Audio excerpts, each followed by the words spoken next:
Bienvenidos al primer capítulo de Charlas con Fajardo, un podcast donde Sergio Fajardo conducirá conversatorios y diálogos con importantes voces de la comunidad. En este primer capítulo, Fajardo habla con Facundo Blanco, un hombre de San Onofre, Sucre, que es un ejemplo de vida. Hace muchos años se convirtió en uno de los mejores amigos de Fajardo y en un compromisario ejemplar. Los invitamos a escuchar esta charla llena de sabiduría e importantes lecciones de vida. No olviden seguir a Sergio Fajardo en sus redes sociales. Lo pueden encontrar en Facebook por su apellido, Fajardo, en Instagram lo encuentran por @Sergio Fajardo Valderrama y en Twitter por @Sergio_Fajardo. Buenas noches, Facundo. Buenas noches, mi estimado. Espero te encuentres bien. Un abrazo. Bien, aquí con un poquito de frío. Seguro que allá no tienes frío. ¿Cómo estás, San En Onofre? tierra buena. No, San Onofre bien, cuidándonos de los efectos de esta pandemia. La gente está disciplinada, pues está atendiendo a los requerimientos, a los protocolos, como es la palabra más usada en estos momentos, cuidándonos, poniendo la seguridad. Bueno, empecemos. Yo voy a empezar esta conversación contigo contando cómo fue que nos conocimos. Y, y te invito pues a que compartas conmigo también esos primeros encuentros que tuvimos nosotros, porque es una historia realmente bonita. Les cuento. Entonces ahí. Año 2009. Yo estaba pasando vacaciones en un sitio que para mí es de lo más especial en la tierra. Es una playa que queda en el departamento de Sucre, hace parte del municipio de San Onofre y se llama Rincón del Mar. Es un lugar donde yo he estado muchísimas veces desde muy joven y para mí es un sitio entrañable de felicidad, de alegría. Yo lo adoro. Y estaba allá y salí a montar en bicicleta con un amigo y fuimos a San Onofre, al pueblo. Y llegando allá a San Onofre, a la entrada del pueblo, paramos para tomarnos un tinto ahí en la calle, comprar un tinto o un jugo de naranja. Y pasaba una persona y no sé por qué a mí se me ocurrió decirle o preguntarle lo siguiente. Lo saludé, ¿cómo está? Bien, bien. Y le hice esta pregunta. Si yo te pregunto por una persona aquí en este pueblo, en San Onofre, una persona especial, una persona que uno diga, mire, yo soy de San Onofre, esta persona también es de acá, yo la admiro, inspira respeto, es alguien que a mí me hace sentir orgulloso de que sea de mi pueblo. Y el señor, a quien le pregunté, pues me miró sorprendido y me dijo, pues Facundo. Le dije yo, ¿quién es Facundo? Y me dijo, no, Facundo es una persona muy especial de este pueblo, es un señor respetable, serio, que inspira toda la confianza, decente. Facundo es una persona muy especial de San Onofre. Yo dije, bueno, pues no tengo ni idea quién es Facundo. Y un poquitico más adelante, a otra persona, a una señora, volví y le hice la misma pregunta. Señora, por favor, aquí en San Onofre, si yo le pido a usted el nombre de una persona que le parezca destacada, que usted sienta orgullo de que sea de su pueblo, acá de San Onofre, ¿quién se le viene a la mente? Y me dice, Facundo. Le digo yo, Facundo, ¿cuál Facundo? Dice, Facundo Blanco. ¿Y por qué? Y básicamente me dijo lo mismo que me había dicho la primera persona a la que le hice la pregunta. Entonces yo miré a mi amigo y le dije, vamos a buscar a Facundo. ¿Y dónde vive Facundo? Nos dieron la dirección, es muy fácil de llegar. Y llegué allá y toqué la puerta, me abrió la puerta, yo creo que era la hija de Facundo, la esposa, ya no recuerdo bien. Le pregunté por Facundo, que no estaba ahí. Dije, mire, pues yo soy Sergio Fajardo, vengo de Medellín, me reconocieron. Dije, a mí me gustaría hablar con Facundo. Y me dijeron, él no está, pero este es el teléfono, llámelo más tarde. Me fui, pues terminé de montar en bicicleta, como siempre esa alegría que yo siento montando en bicicleta. Volví a la casa donde estaba, en Rincón del Mar, y al finalizar la tarde lo llamé y ahí estaba Facundo. Y le dije, Facundo, me presenté, ya le habían contado que yo había estado allá en la casa buscándolo, y le dije, me gustaría que charláramos. Y me dijo, pues muy bien, muchas gracias, claro que sí. Y al otro día, a las 7 de la mañana, volvimos a San Onofre, volvimos a la casa de Facundo y Facundo nos abrió la puerta. Y empezamos a hablar.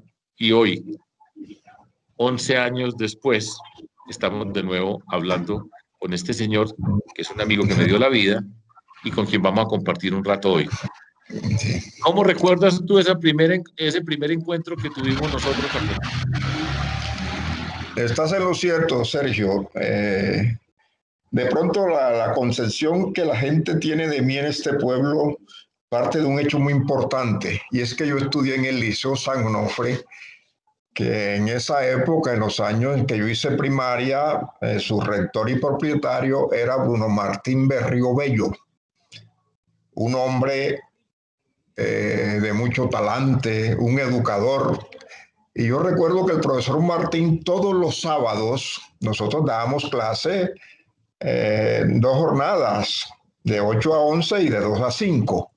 Los sábados era de 8 a 11, pero los sábados, las 3 horas, él nos daba una conferencia. Y de pronto, esa fue una de las cosas que labró mi carácter. Te cuento, nosotros terminamos la primaria 11 estudiantes, y esos 11 se murió uno que no alcanzó a ser profesional, los demás fuimos profesionales. Ese hombre nos infundió. Sí, de esos 11 sí. Te estoy hablando del año 65, cuando terminé mi primaria, y la verdad fue que ese hombre labró en nosotros ese espíritu de seriedad, de posicionamiento, porque era una charla constructora de humanidad, de responsabilidad. Y uno mira hoy, y el profesor Martín ya es un hombre de 80 y tantos años. Sí, lo trato como amigo, como una persona muy allegada, y comenzamos a recordar eso. De ahí me fui al Liceo de Bolívar de Cartagena, que te acuerdas que con el Liceo Celedón, el Colegio Araujo de Sincelejo, eran colegios La Esperanza de Cartagena, el Fernández Baena, colegios de mucho talante, mucha preparación. Y eso fue moldeando mi carácter, en el sentido de la responsabilidad, en el sentido de ser útil, de ser serio ante las situaciones. Terminé bachillerato y me fui a la Universidad de Antioquia. ¿Cierto? Para un momentico, Facundo. Un momentico. Hablemos un poquitico más, porque a mí me gusta compartir esta historia pues con mucha gente, por supuesto. ¿Cómo era tu familia? ¿Cuántos años tienes tú? Y cuenta un poco acerca de tu familia. ¿Cómo era esa familia allá en San Onofre en 1965, bueno, cuando terminaste la primaria? 8 hermanos aquí en la casa, con mi papá y mi mamá. Fuimos 8 hermanos, 4 mujeres y 4 hombres. Mi mamá murió relativamente joven, a los 47 años. Ya yo en el año 74, en esa época yo estaba en la universidad. Los hermanos, pues ya hay 3 profesionales, hubo 2 maestras, hubo uno que no quiso estudiar, o sea, que es la oveja negra de la familia. Mi padre fue un agricultor que vivía de su finca, de sus vacas, y con eso nos levantó. Él murió a raíz de la tragedia del 20 de enero en Sincelejo. Él se cayó del palco el 20 de enero y murió el 17 de marzo, próximo a cumplir prácticamente los 69 años. Ya en esa época, ya yo había terminado la universidad y me vine y me puse al frente de las cosas que dejó nuestro padre. Y la verdad, una familia humilde, respetuosa, admirada en el pueblo. Mi padre fue un campesino, mi papá incluso no terminó la primaria, mamá tampoco. Pero teníamos a Manuel Lucio Blanco, un hermano de él que sí era el político de la familia, tenía visión. Entonces yo recuerdo que cuando terminé bachillerato, tío Lucio me dijo, ¿cuál es la mejor universidad de este país? Y yo le dije, tío, ¿para qué hice? Para mandarlo, para que se prepare. Y tío Lucio siempre estaba molestando a papá, diciéndole, por favor, mira que Facundo es disciplinado, este pedo no lo puedes dejar así. Y en eso pues me ayudó mucho, ¿oíste? La verdad es que le debo mucho a tío Lucio, porque tenía visión. El hombre era el político de la familia. Él se iba aquí a una cuadra de donde yo estoy, en la casa donde tú estuviste, y ahí se reunían. Yo recuerdo que en las elecciones de la NAPO, con Rojas Pinilla, él era vocero de eso, y ahí se reunían la tertulia a las 6 de la mañana hasta las 7, eso no fallaba todos los días. Entonces, todas esas cosas, todos esos ejemplos los fueron a uno nutriendo, ¿me entiendes? Y eso hace crear en ti ese carácter, esa responsabilidad. Me alegra mucho escuchar eso. ¿Por qué fuiste a la Universidad de Antioquia y qué estudiaste? Bueno, una vez que terminé en el año 71, terminó el bachillerato, en Cartagena había economía, ingeniería civil, medicina y derecho. Realmente no tenía inclinación por eso. Me fui a Medellín, vi el catálogo de la Universidad de Antioquia y me inscribí, recuerdo yo, me inscribí en la Universidad de Antioquia y en la Tecnológica de Pereira. A Medellín fui en el mes de noviembre, fecha en la cual fue el grado de bachiller en el Liceo de Bolívar de Cartagena. El grado me cogió haciendo los exámenes allá, en los exámenes de admisión, y no pude asistir. Ya después me dieron mi diploma. Y por la prueba del IFE me presenté a la Tecnológica de Pereira. Eso fue en noviembre. Yo recuerdo que como el 23 de diciembre llegaron los resultados el mismo día, tanto de la Universidad de Antioquia y la Universidad Tecnológica de Pereira, en donde ambos fui admitido. Pero como conocí a Medellín, me enamoré de Medellín y opté por la Universidad de Antioquia. Por eso yo estudié ingeniería industrial en la Universidad de Antioquia. Bien pude hacerlo en Pereira. Dos palabras. Bueno, me alegra esa decisión y seguro que... pero mejor, lo que quiero saber es lo siguiente. Cuéntanos un poquitico cómo llega este muchacho de San Onofre, Sucre, que viene de Cartagena, costeño, a estudiar a Medellín en medio de esa Universidad de Antioquia en épocas bastante movidas desde el punto de vista político en la vida de la universidad. ¿Cómo fue esa llegada, esa vida en Medellín para ti? Imagínate que me embarco en los días de noviembre, previo al examen, cogimos un bus de Brasilia, de esos buses multicolores. Sí. Yo recuerdo, el transporte, el pasaje de Cartagena a Medellín costó 70 pesos. 70 pesos. Fuimos allá y había un compañero de acá de San Onofre, Benito Narval Huiche, que nos acogió en la pensión donde él estaba, ahí en la calle 62, entre Ferrocarril y Carabobo, ahí en ese sector. Ahí hicimos el examen, fuimos allá, y por eso llegué a Medellín, ¿verdad? Y llegado a Medellín, sí, Cartagena, estamos hablando del año 71, sí, van casi que 49 años, ¿verdad? Poquitos años, oíste. Al llegar a Medellín vi otro mundo y realmente me enamoré de ese mundo,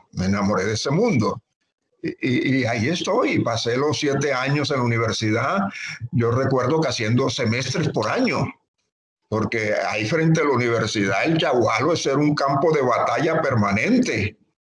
Cuando Luis Fernando Duque era rector de la universidad.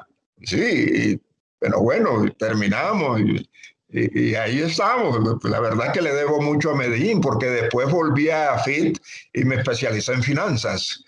Y sobre todo, Sergio, aprendí muchas cosas de los antioqueños, la disciplina, ¿cierto? La disciplina, el arranque, el emprendimiento, la capacidad de estar pensando en cosas buenas, en cosas importantes.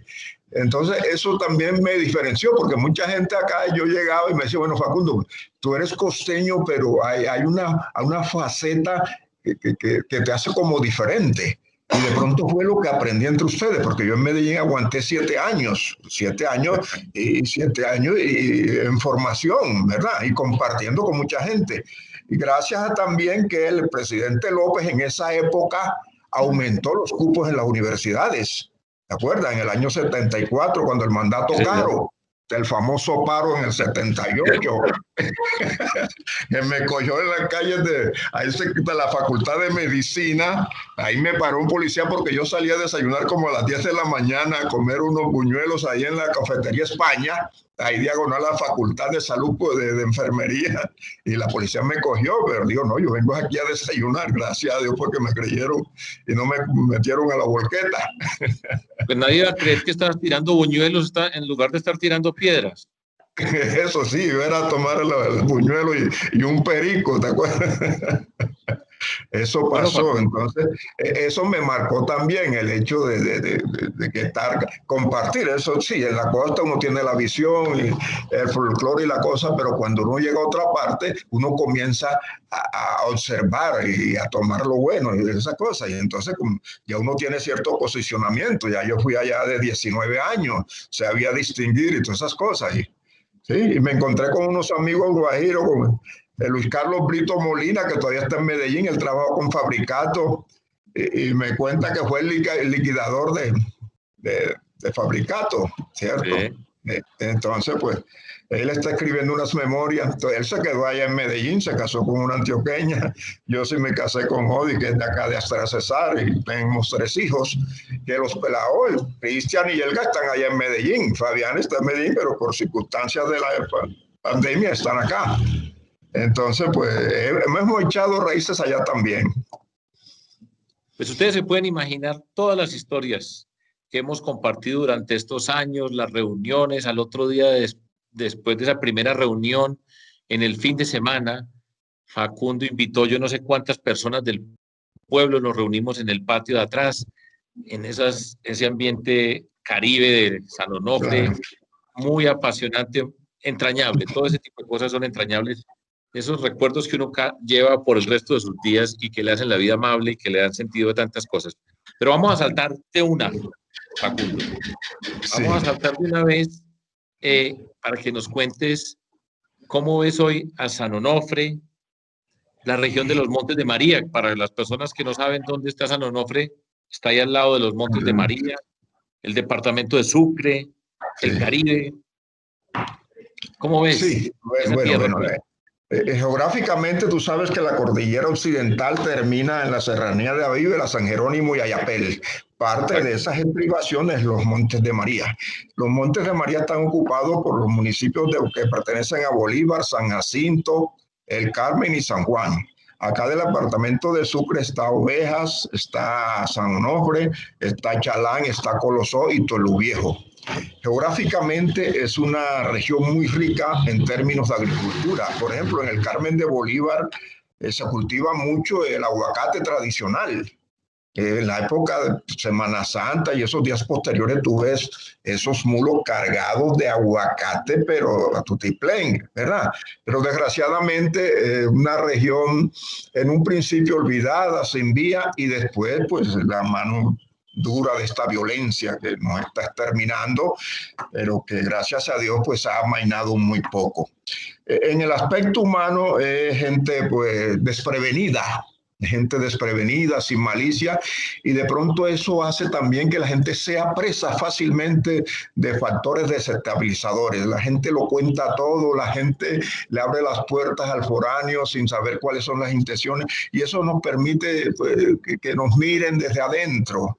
Entonces, eso es lo difícil. Fíjate, con el caso del paramilitarismo, los sanonofrinos no sabíamos matar. Todo la gente que vino a matar fue gente de otra parte. Aquí yo recuerdo que en mi época de primaria hubo un asesinato y esa persona tuvo que irse de San Onofre porque la sanción moral fue grave. Fue grave, la gente se aisló y decía, no, tú derramaste sangre. Y ese tipo, como de los 26 años, se fue del pueblo y nunca vino más acá, porque San Onofre lo detestaba. Llegaron esta gente y parte nos absorbieron, nos manipularon, que es lo más grave. Perdimos el tejido social y eso permitió de que eso se arraigara tanto y que nos hicieran tanto daño. Y este fenómeno que te estoy contando en San Onofre, puedes tú verlo en Ovejas también, por ejemplo, con lo que pasó en Chengue. Sí, una situación muy grave, aunado también a la parte política, donde los representantes de esta clase política no ven el desarrollo de la comunidad. No lo ven, no lo ven. La gente llegan donde uno, cargados de plata, la gente mansamente recibe los 50, los 100,000 pesos, va y vota, pero la gente no sabe la magnitud del voto, lo que eso significa. Entonces se apropian de eso, entonces de esa ignorancia, de ese apasionamiento político que tú sabes que cuando la gente está en campaña actúa masivamente, se va en horda, la gente no tiene discernimiento. Entonces somos fácil presa de eso. Es que, serio, para mí es inconcebible que San Onofre es un pueblo donde el 89% de las necesidades básicas están insatisfechas. Y que una campaña aquí cueste 3.000, 4.000 millones de pesos. Y tú lo dices muy claro. Quien llega, quien paga para llegar, llega para robar. Sí, porque si yo como candidato me endeudo con 4.000 millones de pesos, ¿qué voy a hacer a partir del 1 de enero cuando tome posesión en los 4 años del ejercicio de mi alcaldía? ¿Qué voy a hacer? ¿Ah? Con plata que no están ni al 2 ni al 3%, sino con unos intereses confiscatorios. ¿Cierto? Y eso pasa a lo largo de la geografía de la costa y en muchos sectores del interior, en muchos pueblos del interior. Y parece que sí, nos contentamos con decir, sí, una democracia que tiene sus vicios y cosas, todo mundo consiente eso y lo acepta, ¿verdad? Pero ¿qué daño nos están haciendo? ¿Verdad? Y una de las cosas que precisamente me identificó contigo fue eso, ¿verdad? Tú dijiste, voy a salir a las calles de puerta en puerta, a caminar en la buceta, en el centro, donde esté, vendiendo tu proyecto y diciendo, si yo no puedo pagar por tu conciencia, yo no puedo, yo te respeto tu dignidad. Y fue una de las cosas que indudablemente, cuando tú llegaste a la casa, tú no te me presentaste, ya yo te conocía. Ya yo te conocía y por eso te dije, en serio, parece que tuviéramos 20 años de estar hablando. ¿Por qué? Porque uno es capaz, ¿cierto?, de filtrar las cosas buenas que ve en el otro. Y eso fue lo que yo hice. Antes de llegar aquí, ya yo te conocía. ¿Por qué? La forma como tú actuabas en política, la forma como llegaste. Sí, tú me dijiste, bueno, sí, Facundo, criticamos y criticamos, pero los políticos son los que toman las decisiones, los políticos son los que hacen los programas. El que está crítico no es capaz porque no tiene el poder, ¿verdad? Y tener el poder es precisamente para eso, ¿cierto? Tú te revistes de autoridad, la autoridad te da la capacidad para, ¿verdad? Pero si no tienes poder, ¿dónde vas a llegar? Entonces tiene que conjugarse autoridad y poder, ¿verdad? Por Así ejemplo, aquí, hablando del campesino, tiene, por ejemplo, se manda al niño y le dice, ve y arráncame una mata de yuca. El padre le da la autoridad, pero si el niño no tiene la fuerza, el poder, no puede arrancar la mata de yuca. Es eso, ¿verdad? Entonces tiene que conjugar esas cosas. Entonces, Sergio, yo vi en ti una persona que se alejaba de los caminos tradicionales, de los canales tradicionales, estaba rompiendo paradigmas e imponiendo paradigmas nuevos, y lo lograste, ¿cierto? Y eso, hay personas que eso le molesta a sectores de este país que han ostentado el poder en términos de la compra de votos. Que eso se ha vuelto algo tan cotidiano como llegar a todo un supermercado y comprar la comida, comprar la libra de carne. Entonces, esos son vicios que, sí, la estructura democrática tiene que erradicar, porque es que esto se ha vuelto muy costoso, insostenible, ¿cierto? O sea, es una bomba de tiempo que en cualquier momento va a estallar. Porque ¿cuánto cuesta, por ejemplo, llegar a un Senado hoy día, a una Cámara? Miles de millones de pesos. Miles y millones de pesos. Entonces, Sergio, es preocupante. Yo le digo, bueno, sí, me faltan 10, 15 años y me voy, pero ¿qué le voy a dejar a los hijos?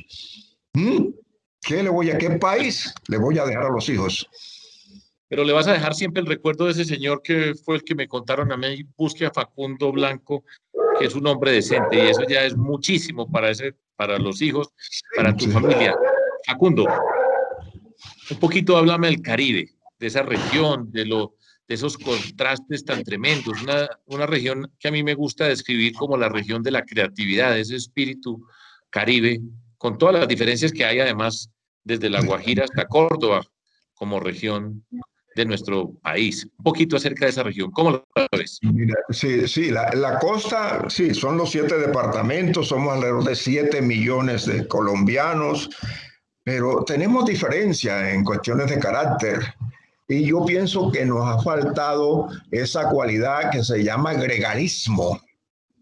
Nosotros, los costeños, no somos gregarios. No somos gregarios. Alguien me decía, Facundo, ¿por qué los costeños no se identifican con el ciclismo? Porque no somos gregarios. No somos capaces de crear empresas colectivas. Y entonces eso nos está matando. Nosotros tenemos los recursos, tenemos muchos recursos, pero no tenemos la capacidad de unirnos, de asociarnos, con pocas excepciones. ¿Cierto? En el Atlántico hay grupos ya de industriales, pero si tú te vas, por ejemplo, al Cesar, el Cesar se acabó el algodón y el Cesar se acabó. ¿Cierto? En el Magdalena, ¿qué hay? No hay nada que mostrar. Bolívar, en parte por su puerto, por Cartagena, ¿cierto? Si bajas a Sucre, la pobreza campea, ¿cierto? Aquí, por ejemplo, el problema del agua, que no lo hemos solucionado. Sincelejo, empresas como Coca-Cola, la Cola Román se fueron porque no hay agua. Fue insumo importante para eso. Córdoba, gracias a Dios, en la parte de agropecuaria, su ganado. Pero nos falta ese empuje industrial. Nos falta algo que diga, hombre, vamos a unirnos, vamos a crear riqueza, ¿verdad? Y por eso, Sergio, tú ves aquí que la política, las campañas son enconadas. Porque cuando está la campaña, la gente pone su esperanza en términos del trabajo, en términos de la oportunidad. Va a llegar mi candidato y yo que si es mi candidato son 4 años que voy a tener la oportunidad. Y eso hace que si tú estás conmigo no le hablas al vecino porque está con otro candidato. Sí, no pensamos en términos colectivos. Vemos la política en función de resolver problemas individuales y la política como prácticas sociales para resolver problemas colectivos. Es que yo no puedo resolverle el problema a 14,000 sanonofrinos que voten por mí individualmente, pero yo sí puedo, por ejemplo, crear la escuela, ¿cierto? Extender la red de alcantarillado, de acueducto, arreglar la vía, pero darle empleo a 14,000 personas no puedo.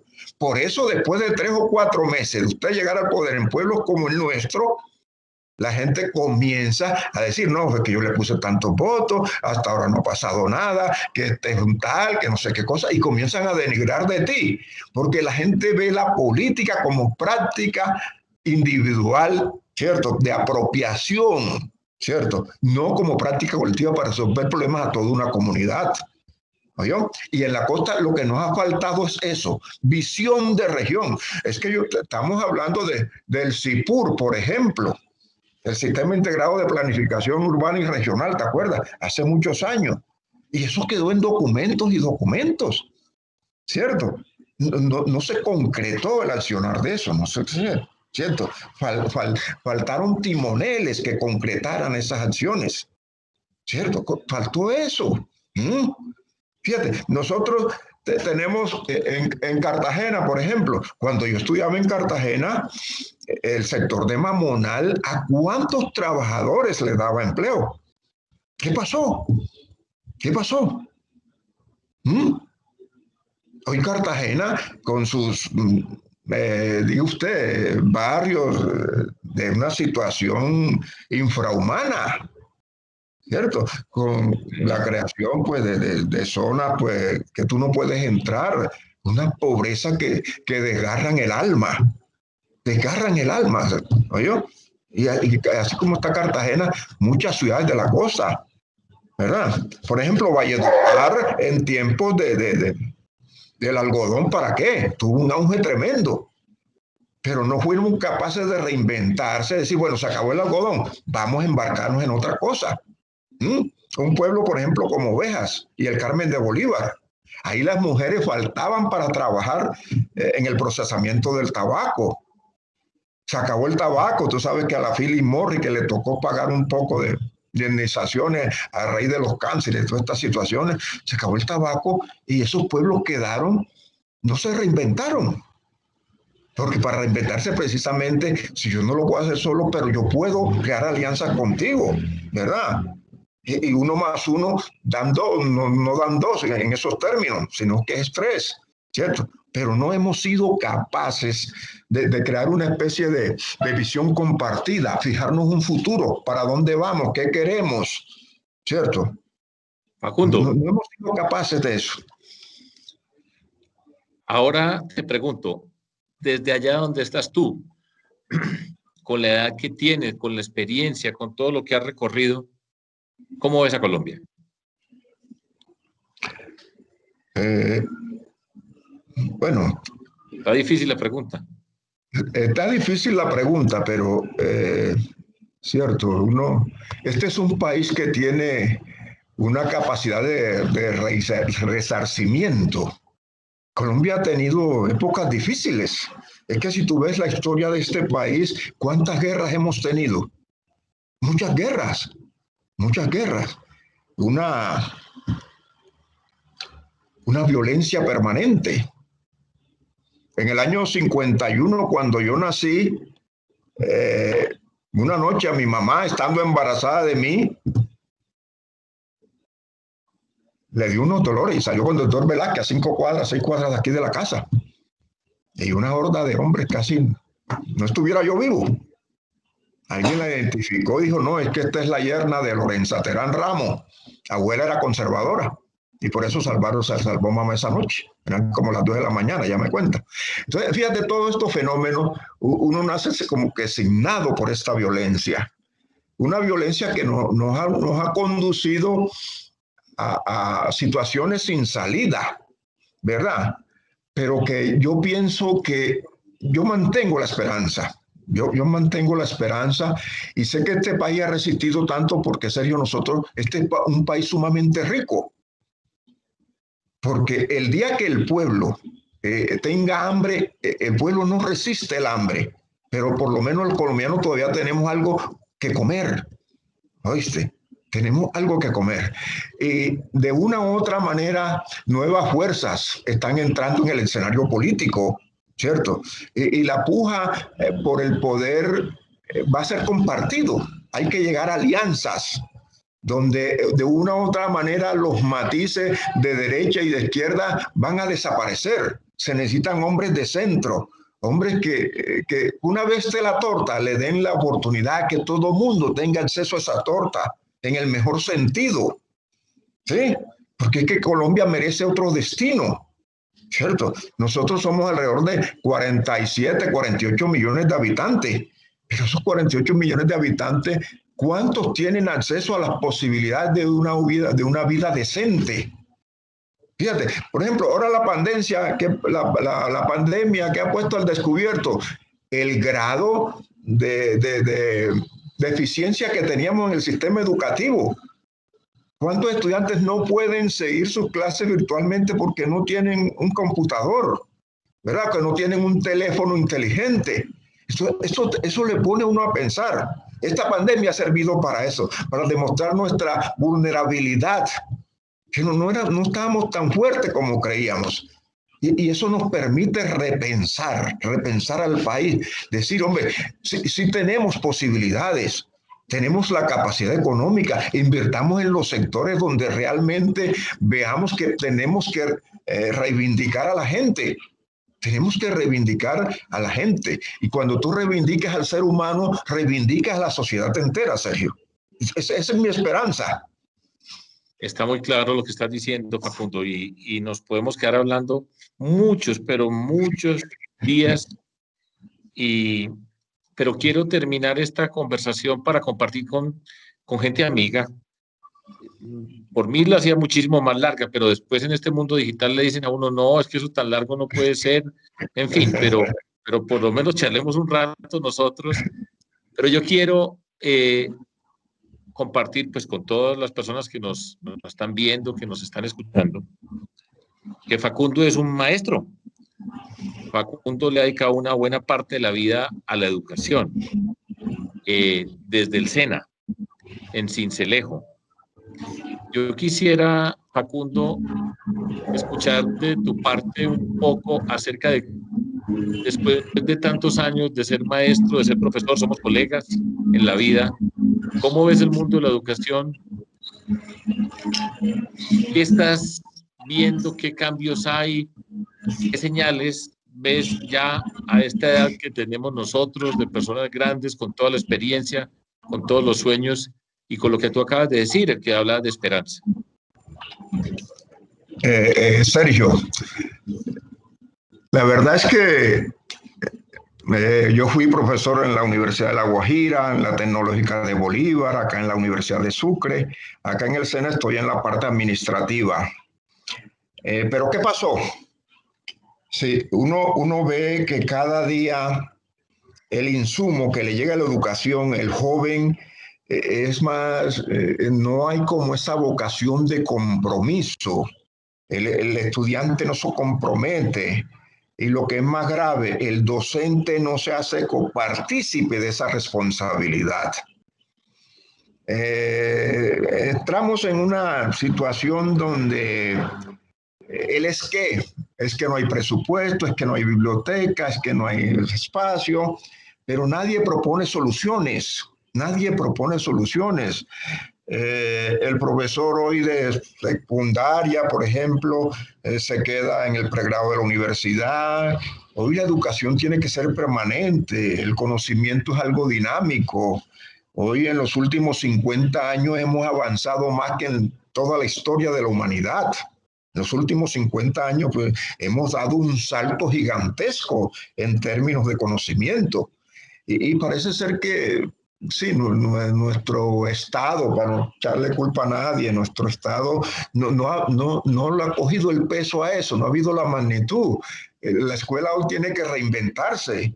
Cuando hablo de escuela incluyo la universidad. Sí, el hombre tiene que formar ese ser humano que siente, que piensa, que ama. Porque antes que todo somos personas. Sí, yo puedo ser ingeniero, pero soy el esposo, soy el papá, soy el amigo. Y esa faceta a veces la estamos olvidando. El hombre, por su afán de enriquecerse, hoy es capaz de cualquier cosa. Atropellamos la ética, atropellamos la moral. Lo importante es llegar a tener dinero de cualquier manera. Y eso es grave en una sociedad. Hoy día la gente se desespera porque el trabajo honrado te va llenando la alforja, pero te lo va haciendo poco a poco. Y eso no cabe en la mente de mucha gente. Y lo más grave, cuando tú piensas así, te condenan. Te condenan porque no quiero decir el término, pero hasta allá hemos llegado, hasta allá hemos llegado. Pero Sergio, no todo está perdido, no todo está perdido. Yo pienso que siempre habrá una luz en el camino y los buenos somos más, los buenos somos más. Y de pronto la gente tiene la venda y lo importante es señalar el camino. El que tiene la lámpara en la mano no la esconde debajo de la mesa o debajo del baúl, no, tiene que ponerla en lo alto. Y eso es lo que hay que hacer. Es que la educación es la mejor inversión. Eso es lo doloroso de niñas de 13, 14 años siendo mamá. En vez de tener una muñeca en sus brazos, ya tienen un bebé. Entonces hay que invertir en las niñas por ahí de 8 a 12 años y decirle, tú tienes un futuro, tú naciste para ser feliz, tú no vienes aquí al mundo para ser atropellada por un varón, no, eso hay que inculcarlo. ¿Y dónde se hace eso? En la escuela. Entonces hay que trabajar la parte humana, hay que fortalecerla, ¿cierto? Porque es la única manera. Lo mejor de un país es su gente.